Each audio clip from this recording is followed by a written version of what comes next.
Certes, je suis étonné de la personne qui lit le Coran sans comprendre ses sens. Comment prend-il du plaisir à sa lecture? Alhamdulillahi Rabbil Alamin. Wassalatu wassalamu ala Rasulillahi sallallahu alayhi wa sallam. Assalamu alaikum wa rahmatullahi wa barakatuh. Bienvenue dans ce cours de grammaire coranique. Dans ce cours, nous allons apprendre ad-dama'ir, les noms personnels, et al-alam, et le nom propre. Nous allons commencer par ad-dama'ir. Nous allons commencer par les pronoms personnels. Ad-dama'ir, les pronoms personnels. Dama'ir, c'est au pluriel. Au singulier, on dit ad-damir. Ad-damir, le pronom personnel, ça fait partie des noms, des asma. Nous n'avons que 3 types de noms: les noms, les verbes, les particules. Et ad-dama'ir font partie des noms. En arabe, les noms sont soit masculins, soit féminins. En arabe, tout nom est soit masculin, soit féminin. Après, nous allons voir dans un prochain cours, Inch'Allah, comment différencier les noms masculins des noms féminins. Mais vous devez savoir que tout nom, même les noms que nous avons étudiés auparavant, tels que Baïtoun, Masjidoun, Hava, tous ces noms-là sont obligatoirement soit masculins, soit féminins. Concernant les pronoms personnels, le premier pronom que nous allons voir, c'est Ana. Ana qui signifie je ou bien moi. Ana. Ana peut être masculin ou féminin. Il y a des cas où Ana peut être masculin, il y a des cas où Ana peut être féminin. Exemple, Ana Amina. Ana Aminatu. Je suis Amina. Ici, Ana est féminin parce qu'il s'agit de Amina. Amina est une femme. Ana, ici, est féminin. Ana Aminatu. Je suis Amina. Ana Muhammadun. Je suis Muhammad. Dans ce cas-ci, Ana est masculin parce qu'il s'agit d'un homme. Ana Muhammadun. Je suis Muhammad. Ici, vous avez peut-être remarqué que je prononce Ana et non Ana avec le mad, avec l'allongement. Mais sachez que Ana, le pronom personnel Ana, on ne prononce pas l'allongement, même s'il est écrit. On ne prononce pas l'allongement. On écrit Ana, mais on lit Ana. C'est ce qui est écrit ici. Ana se prononce sans allongement. Ana et non Ana. Ça se prononce Ana et non Ana. Par exemple, Allah subhanahu wa ta'ala dit dans la sourate 12, verset 20, Qala ana Yusuf wa hadha akhi. Qala, il dit, Ana Yusuf, je suis Yusuf, wa hadha akhi, et celui-ci est mon frère. Ici, Ana est masculin parce qu'il s'agit de Yusuf qui est un homme. Ana Yusuf wa hadha akhi. Donc, Ana signifie je ou bien moi. Le deuxième pronom personnel que nous allons étudier, c'est Anta. Anta qui signifie tu ou bien toi. Anta n'est lui que masculin singulier. Anta est masculin singulier. Nous verrons le féminin un peu plus tard, Inch'Allah. Donc, Anta, tu, toi, n'est utilisé que pour le masculin et le singulier. Par exemple, moi qui suis un homme, je parle à un ami, mon ami qui est aussi un homme. Je lui dis par exemple, tu as mangé du pain. C'est dans ce cas-là qu'on utilise anta. C'est-à-dire quand tu parles à un être qui est masculin. C'est en ce moment que tu utilises anta. Anta n'est utilisé que, n'est lu que pour le masculin et singulier. Anta al-alimul hakim. Tu es le savant, le sage. Anta al-alimul hakim. Tu es le savant, le sage. Ça c'est Allah subhanahu wa ta'ala qui le dit dans la sourate 2, verset 32.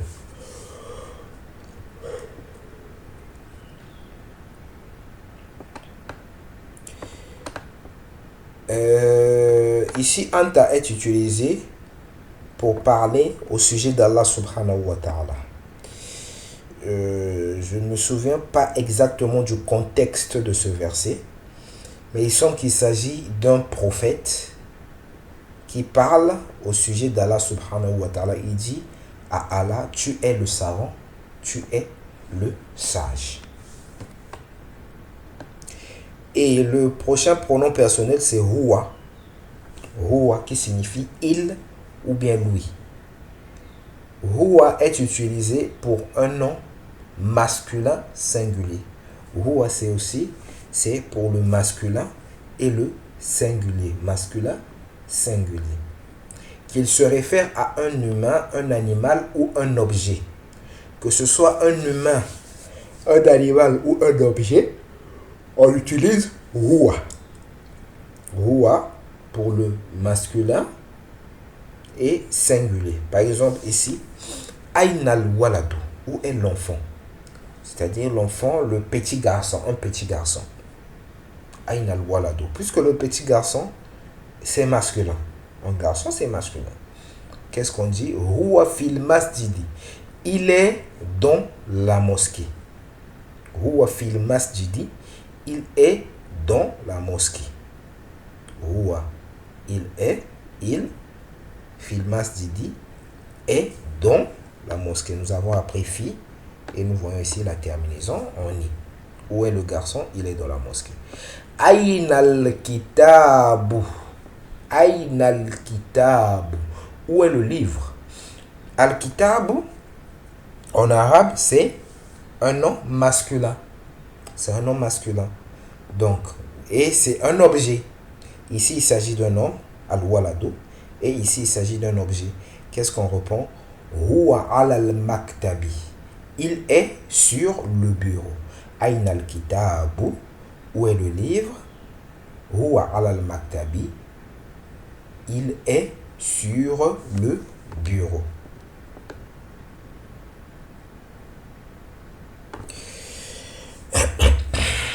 Allah subhanahu wa ta'ala dit dans la sourate 2, verset 37, Huwa tawwabur rahim. Il est celui qui accueille le repentir, le miséricordieux. Là, Allah subhanahu wa ta'ala parle de lui à la troisième personne. Il dit, il est celui qui accueille. Il, c'est qui? Allah subhanahu wa ta'ala est celui qui accueille le repentir, le miséricordieux, Ar-Rahim. Et le dernier pronom personnel que nous allons étudier dans ce cours est hiya, qui signifie elle. Hiya est utilisé pour un nom féminin singulier, au contraire de huwa qui est utilisé pour le masculin singulier, qu'il se réfère à un humain, un animal ou un objet. Exemple, Aina Aminatu. Où est Amina? Amina, c'est une femme, donc c'est féminin. Qu'est-ce qu'on dit? Hiya fil baiti. Amina, c'est féminin ou c'est féminin et singulier. C'est une femme et elle est seule. Aina Amina, féminin singulier. La réponse est hiya fil baiti. Où est Amina? Elle est dans la maison. Aïna sa'atu. Où est la montre? Ici, as-sa'atu est féminin, singulier. La montre, as-sa'a, en arabe, c'est féminin. Et il y a qu'une, on parle d'une seule montre, donc singulier. Aïna sa'atu, où est la montre? Hiya ala sariri. Elle est sur le lit. On utilise hiya ici pour la montre. Elle est sur le lit. De la même manière, ici, on utilise huwa pour le petit garçon, huwa pour le livre. Donc, huwa est masculin singulier comme le petit garçon, huwa est masculin singulier comme le livre. Et ici, hiya est féminin singulier comme Amina, hiya est féminin singulier comme as-sa'a, la montre. Par exemple, Allah subhanahu wa ta'ala dit dans la sourate 12, verset 26, Qal, il dit, Hiya rawadatni. Hiya rawadatni an nafsi. Elle a cherché à me séduire. Ce verset a été révélé concernant l'histoire de Youssouf. L'histoire de Youssouf, dont la femme de l'intendant avait voulu le séduire. Donc, qala hiya rawadatni an nafsi. Il dit, elle a cherché à me séduire. La plupart des noms féminins se terminent par un taron, ce qu'on appelle un ta marbota, un taron. Mais il y en a certains qui n'ont aucun signe distinctif. Bon, ça c'est juste une information donnée comme ça, mais nous allons bien étudier dans un prochain cours à quel moment, comment reconnaître un nom féminin d'un nom singulier. Mais sachez que la plupart des noms féminins portent un ta marboto. Donc quand vous voyez un nom se termine avec ce taron là, tel que ici as-sa'atu, dans la majorité des cas, ce nom c'est un nom féminin. Mais il y a aussi des noms féminins qui ne finissent pas avec un ta marboto. Donc nous allons étudier cela plus tard, Inch'Allah. Maintenant, nous allons voir al-alam, le nom propre. Un nom propre est un nom qui est spécifique à une seule personne ou chose parmi ses semblables du même genre. Un nom propre est un nom qui est spécifique à une seule personne ou chose parmi ses semblables du même genre. Exemple, le nom d'une personne, Muhammad, le nom d'une ville, Makka, Makkatu, le nom d'un pays, Faransa, la France, etc. C'est-à-dire, le nom propre est le nom qui est spécifique à une chose parmi ses semblables. C'est-à-dire, le nom d'une personne, il y a l'homme en général, l'homme. Quand on dit l'homme, il y a des hommes et les femmes, tous les hommes et les femmes qui existent sur Terre. Ça, c'est le nom de l'homme, le nom d'un genre, le genre humain. Maintenant, parmi les genres humains, si on veut parler spécifiquement d'une personne, par exemple, je veux parler de Muhammad, je vais dire ça c'est Muhammad. Muhammad, c'est un nom propre. C'est un nom spécifique à une seule personne parmi toutes les personnes qui existent sur Terre. Par exemple, s'il s'agit d'un chien, il y a un chien qui s'appelle Alex, c'est un nom spécifique à ce chien parmi tous les chiens qui existent, c'est un nom propre. Par exemple, une ville, Makka, la Mecque, c'est le nom spécifique de cette ville parmi toutes les villes qui existent. Donc c'est cela un nom propre. Un nom propre, c'est le nom spécifique d'une chose parmi toutes les choses qui existent. Par exemple, Faransa, la France, c'est le nom spécifique de cet endroit, de ce pays, parmi tous les pays qui existent. Si je dis les pays, il s'agit de plusieurs pays dans le monde. Mais quand je dis Faransa, il s'agit d'un pays spécifique qui se trouve en Europe. Donc c'est cela, c'est ça le sens du nom propre. Les noms propres sont toujours définis, ma'rifatun, comme le sont les asma ou les ishara et les noms portant un alif lam. Les noms propres sont toujours ma'rifatun, définis, comme le sont les asma ou les ishara et les noms portant un alif lam. Précédemment, nous avons vu que al-asma ou l'ishara, hadha, dhalika, sont des noms définis. Nous avons appris que le mot qui porte un alif lam est un nom défini. Par exemple, al-baytu, al-masjidu, etc. Les noms propres aussi sont définis. Par exemple, Makka, Makkatu, Makkatu, le nom d'une ville, la Mecque. Muhammadun, le nom d'une personne. Aminatu, le nom d'une femme. Faransa, le nom d'un pays, etc. Tous ces noms, les noms propres sont définis. Nous avions appris que le tanwin est la marque de l'article indéfini. Nous avons appris que le tanwin est l'article indéfini dans le sens où ça signifie un, une ou des. Par exemple, baytun, une maison. Mais cette règle ne s'applique pas aux noms propres. Donc, hamidun, c'est simplement hamid et non un hamid. Donc, concernant les noms propres, le tanwin, un, an, in, le tanwin n'a pas le sens de un, une, des. Par exemple, ici, hamid, c'est le nom d'une personne, d'un homme, c'est un homme masculin. Hamid ne signifie pas un hamid. De la même manière, Muhammadun ne signifie pas un Muhammad. Ici, le tanwin n'a pas le sens de un, une ou bien des, parce qu'il s'agit d'un nom propre. Donc, concernant le nom propre, le tanwin n'a pas le sens de l'article indéfini. Par exemple, Allah subhanahu wa ta'ala dit dans la sourate 3, verset 144, Wama Muhammadun illa rasulun. Il dit, et Muhammad n'est qu'un messager. Vous voyez ici, rasulun est traduit par un messager.